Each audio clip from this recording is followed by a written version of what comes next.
A ver, ¿cómo ha cambiado el cine de terror a lo largo de los años? Pues ha sido un viaje brutal, de apenas insinuar el horror y dejar que la imaginación hiciera el resto, a mostrarlo con todo lujo de detalles.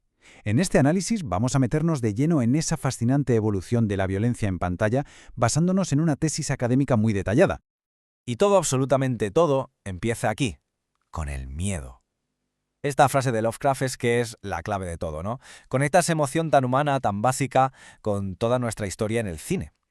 Porque el miedo a lo que no vemos, a lo desconocido, eso siempre ha sido una herramienta potentísima para los creadores. Esa es la gran pregunta, la pregunta del millón. ¿En qué momento exacto pasamos de ese miedo sutil a convertirlo en un auténtico espectáculo?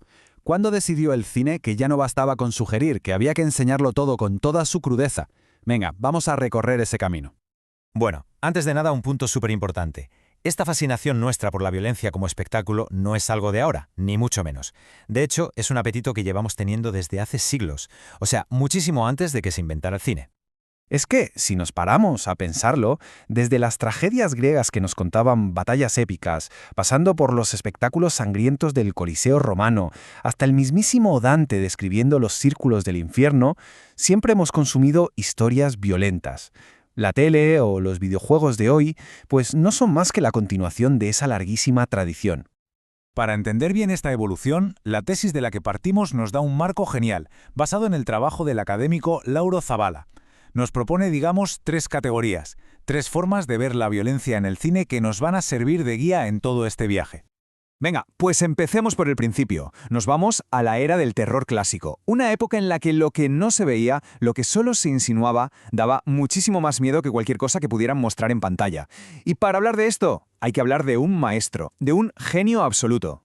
Claro, cómo no, hablamos de Alfred Hitchcock. Y de esa escena, la escena de la ducha en Psicosis.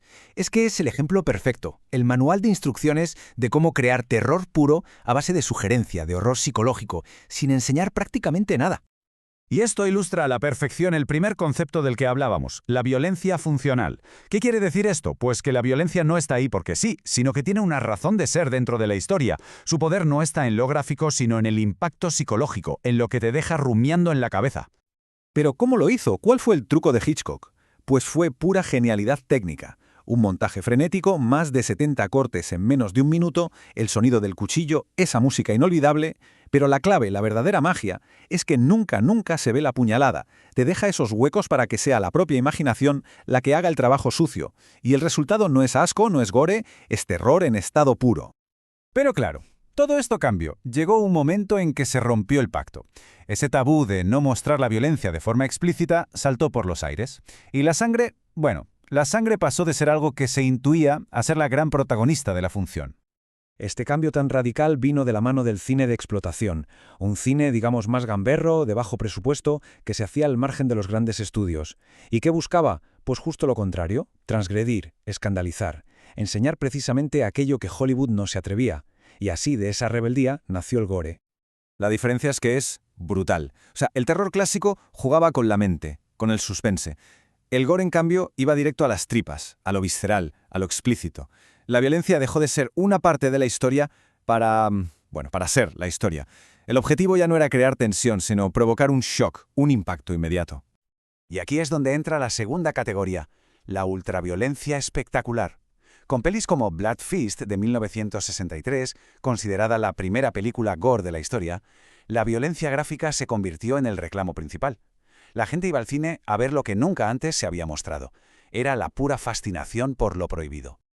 Y ojo a esta línea de tiempo, porque muestra lo rapidísimo que fue todo. En menos de 20 años, pasamos de la sutileza psicológica de Hitchcock a la carnicería del gore y de ahí al nacimiento de una figura que lo iba a cambiar todo para siempre, el asesino en serie del cine slasher. Y con eso nos plantamos en los años 80, la década de oro del slasher. Este subgénero se hizo el rey de la taquilla y montó una fórmula, una especie de receta que se repitió hasta la saciedad y que funcionaba de maravilla. Y estas eran las reglas del juego. La tesis lo explica muy bien. Cómo pelis tipo Halloween o Viernes 13 fijaron estas normas. Teníamos un asesino, que era casi una fuerza de la naturaleza, que iba castigando a los jóvenes por comportamientos inmorales, sexo, drogas, alcohol. Así que, curiosamente, la violencia en pantalla se convirtió en una especie de castigo moralizante, bastante conservador, por cierto. Y aquí está el punto clave, el gran cambio. El foco de atención se fue por completo de las víctimas, al villano. Michael Myers, Jason Voorhees, se convirtieron en auténticos íconos pop. La gente iba a verlos a ellos. Quizás porque representaban ese caos, esa fuerza imparable que de alguna forma conectaba con las ansiedades de la época. Se convirtieron sin duda en las terroríficas estrellas de sus propias películas. Pero claro, toda fórmula se agota. El público ya se sabía las reglas del slasher de memoria, y la violencia, por muy explícita que fuera, ya no sorprendía tanto. Hacía falta una nueva vuelta de tuerca. Y llegó, claro que llegó. Una evolución donde la violencia se volvió consciente de sí misma, más estilizada y a veces hasta artística. Y llegamos a la tercera y última categoría, la hiperviolencia irónica. Aquí tenemos a directores como Quentin Tarantino que la convierten en un ballet con música y diálogos geniales. O subgéneros como el torture porn, que la llevan al extremo más absoluto. La violencia ya no solo se muestra, sino que, de alguna forma, reflexiona sobre sí misma, juega con el espectador. La tesis usa una imagen que me parece potentísima para explicar esto, el uróboro, esa serpiente que se muerde su propia cola, y es que la representación de la violencia en el cine es un poco así, ¿no? Un ciclo que se alimenta de sí mismo, que se reinventa constantemente, reciclando y llevando al límite sus propias ideas una y otra vez. Y esto nos lleva a ejemplos más actuales que se mencionan en la investigación, como Hostel o The Human Centipede.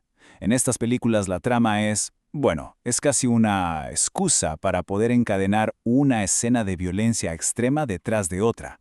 La narrativa está ahí solo para justificar el espectáculo de la tortura. Y cerramos con esta pregunta, que da que pensar.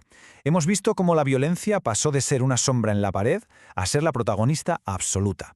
La duda que nos queda, y que flota en el aire, es si hemos llegado a un punto en el que, en ciertos casos, la violencia ya no es parte de la historia, sino que es la única historia que queda por contar.